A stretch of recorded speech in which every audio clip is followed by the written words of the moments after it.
सह्याद्री के ऊंचे पहाड़ों पे बसा था एक भव्य किला, जहां सैकड़ों लोग, हजारों लोग वहां रोज आते जाते थे। और उन्हीं में से एक लड़की जो वहां दूध बेचने के लिए जाती थी और हर रोज शाम होते ही घर वापस आ जाती थी अपने बच्चे के पास। लेकिन एक दिन किस्मत को कुछ और ही मंजूर था।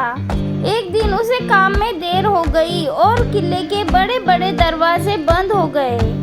हिरकनी ने सबके सामने विनती की, उसका छोटा बच्चा घर अकेला है, वो अपनी माँ का इंतजार कर रहा है। लेकिन नियम सबके लिए सेम थे और किसी के लिए भी सुबह से पहले दरवाजा नहीं खोल सकते।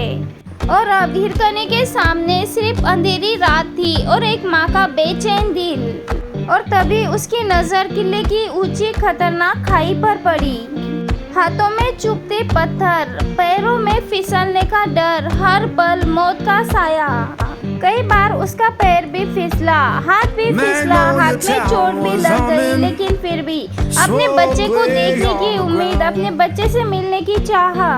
और फिर कई घंटे मेहनत करने के बाद हिरकनी किले से नीचे उतर गई। हिरकनी भागते हुए अपने गांव पहुंची और अपने बच्चे को गले से लगाया।